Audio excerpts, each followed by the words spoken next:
Hi, Hi, how are you? I'm good. I'm trying to make sure I'm not too dark here. I'm in pandemic style. I'm in someone else's empty apartment. So, Oh, well, that's nice. yeah, it's odd, but it's nice. It's my former, well, hopefully not former neighbors. My neighbors who have left the city for a while have let me use their space a bit. Anyway, Wow.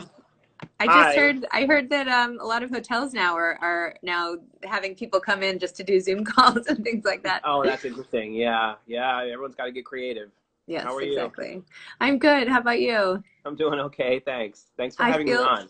oh my gosh, I know we don't have time for the whole podcast today, and I'm gonna regroup and find a time to do it. But oh my gosh, your book and your story, and I feel like I was like in the most intimate like parts of your mind as you went through this horrific experience, and Mm. it's almost unfair, right? I feel like now I know a version of you so well, and yet I'm just popping up on your screen. So thank you, oh my gosh, for sharing your heartbreaking story and inspiring at that too. Thank you for reading it, truly. Yeah, I appreciate that people want to read this story. I'm also appreciate that people find something meaningful in it. I was worried when I wrote it that it was a sad book and that people wouldn't want to read a sad book. But I think people have been finding something in it that helps them feel something other than just sad. I don't think the fact that there's sadness in it deters anybody from wanting to. I mean, it shouldn't. I mean, first of all, who doesn't No, watch? I mean, well, no, I know. I see your I'm just point, as a but writer, I sat down thinking to myself. I mean, I lived this story, right? And my daughter died at the age of 2. A brick fell from an 8th-story windowsill on the Upper West Side of Manhattan. It was such a freak accident. My wife and I were in the newspapers, and Greta, my daughter, was on the front page of the Daily News. It was this gruesome, horrific ordeal. And I remember when I went down to write it, which was for myself in the beginning, really. I was asking myself, well, if I did write this as a book, who else would want to live this with me? And I think as I started writing it, I discovered that I had a story to tell that wasn't just despair, and that was the reason that I wrote the book. I think I would have kept it a journal for me that was only about my feelings and my struggle and my whatever I needed to get through the tragedy of Greta's death. If I didn't feel like I had like a story that felt like it had some hope to it that I really felt like I wanted to put somewhere else, and that's the only reason I wrote Once More We Saw Stars.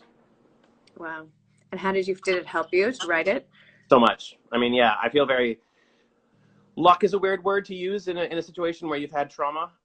But I've met a lot of families now since Greta died who have lost children. It's a horrible club that nobody wants to join. I heard you mention what sounds like a beautiful essay that I need to go read in your intro. But I've met lots of people who have given me a new appreciation for how everyone's circumstances are different.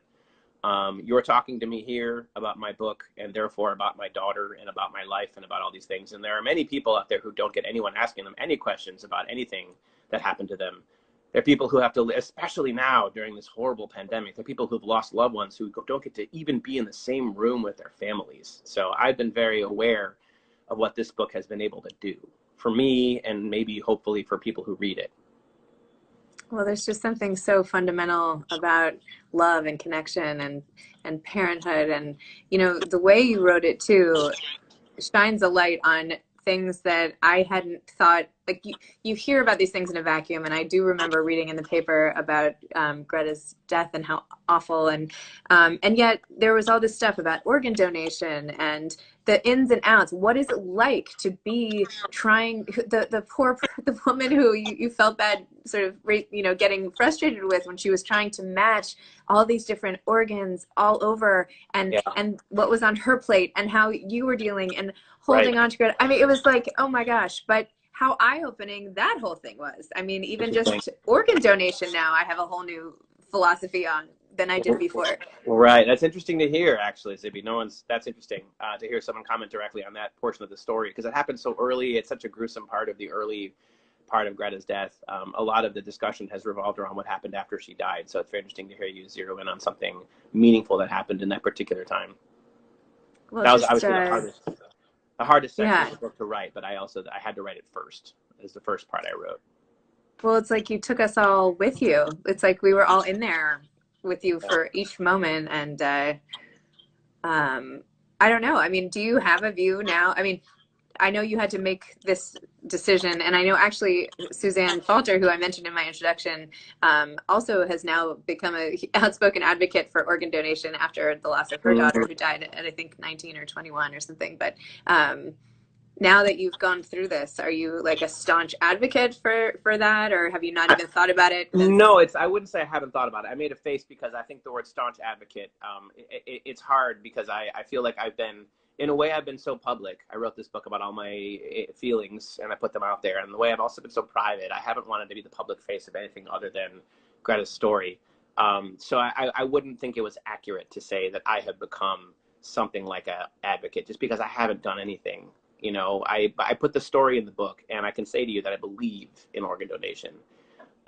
It wasn't a political feeling. I mean, every decision comes with politics attached, but we didn't talk about it in those terms at all. It was simply about meaning. And yes, there's this other side of organ donation where there's somebody else. But for us, it was really a decision that felt like it was so much just about Greta and her and us and our connection to her and what it meant to disperse parts of her, to use a very, perhaps gruesome terminology, into the world. And yeah, I mean, I wrote about that process also because it was not pleasant, and I didn't want to pretend that it was. I didn't want to. I guess that was my only real aim in writing that section, is I wanted it to be exactly like it was. The bureaucracy of those processes, of any process, can be infuriating, dehumanizing, boring. That's real. It doesn't change how I feel about the end result or about our decision. But I also felt like if I was going to write about this, I needed to write about all of it. and how did your family, like, did you have to get buy-in, obviously, from your wife? Like, how did your whole extended family feel about the fact that this was going to become a book, or was it just like whatever you want to do? Yeah, it's a really good question. I think it's a question that I was surprised I didn't struggle with my family more. It's a really common story. I think most people I've ever known who've written a memoir have dealt with family members who didn't want their stories told, or didn't like the stories as they existed in the book because they felt like they are misrepresented, or parts of them were made public that they wanted to keep private. I think I was perhaps overly mindful of that in the process. Well, not overly so, but I was highly mindful of that process writing the book. So it came down to moments where I'd be sitting in a cafe and I'd be writing parts of the book, and I'd be writing a 4 or 5 paragraph passage about my mother-in-law, Susan. And then I would finish, I would hit the return, and then I would text it to her. I'd say, I just wrote this about you. What do you think? We were in constant contact. You know what I mean? Like, particularly after Harrison, our second child, was born, 15 months after Greta died, and he grew a little bit older, our lives became quite entangled again. And so we were always talking. And so it wouldn't have occurred to me, it wouldn't have occurred to others. It wouldn't have occurred to me to write this something exquisitely private thing about one of my family members and then not immediately share it with them to ask them what they thought. And so as a result, they felt like I believed that they were in on the ground floor of what the book became. By the time the book was done, they had already seen it. They'd seen it before it was a book. They'd worked on it with me in some very real way, and they didn't feel at all ambivalent about it. I mean, I should say that I don't know about everyone in my family or everyone in the book, right? I mean, I shared it with who I could control to share it with. Interestingly enough, I didn't show it to my own mother until it was done. I'm not sure why. I think perhaps because she was not as directly, I mean, it was her granddaughter. There's no degrees of grief, but Susan was the one who had to watch Greta die. And she was so directly affected that I felt like it was so intimately her story. And anything that was involving Stacy, my wife's family, I felt like I needed to ask explicit permission to include. I erred on the side of not including it. And then as I showed it to them, as I showed it to my brother-in-law and to my mother-in-law, they both looked at me and said, well, what about this? You should include that too. And so then I ended up pushing more into their families and their stories because they wanted that story. At that point, I think they realized this book was just not about Greta. It was about all of us. So I felt a tremendous amount of pressure to tell a story as well, because then I felt like I'd been elected representative of their family as well as mine. I've said this in other interviews, but it matters a lot to me. So I say it every time. It mattered a lot to me that the title of the book had the word we in it, because it did not seem like it was about me. I didn't want it to be about me at all. Once more, we saw stars. It kind of includes everyone who was affected. by Greta's death. Well, tell me about the choice of the title. It's the last line of Dante's Inferno. It's the very end.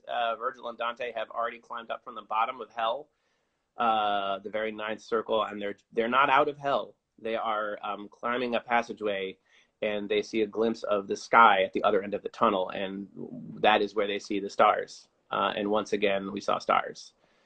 At the different translations, but I seized on that. I think I gravitated towards the Inferno. It wasn't an original thought, but it was a very profound one. The Inferno, of course.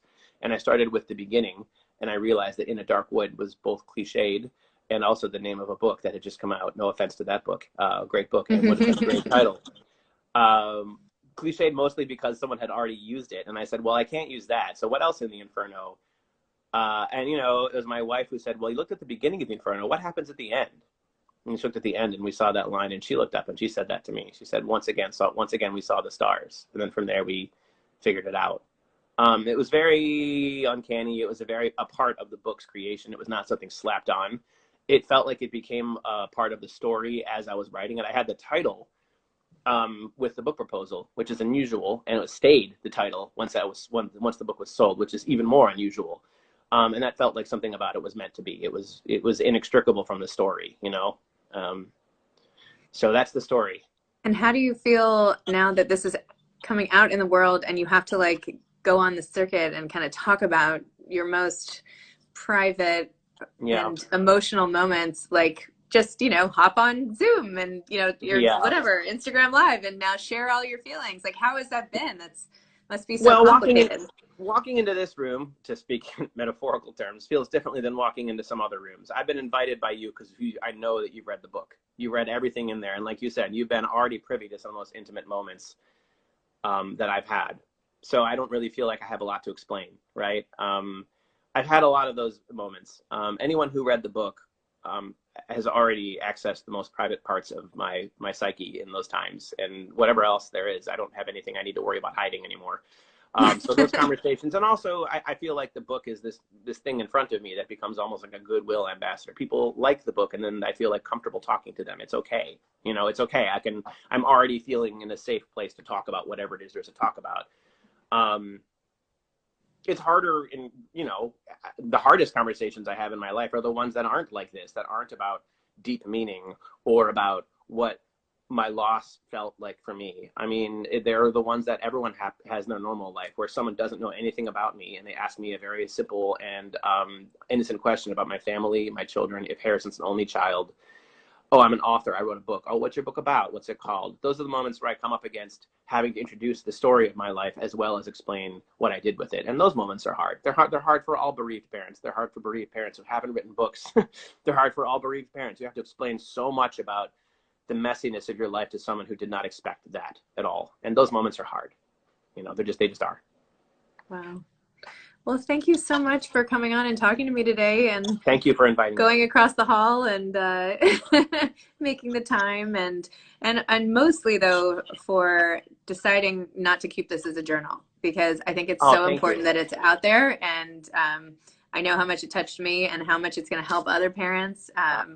And I wish this book didn't feel so timely. I'll tell you, I wish there wasn't so much grief in the world at this moment. It's awful. Well, at least we have your story to help and, you know, to couch that in some way. So that's really amazing of you. So thank you so much. All right. Bye.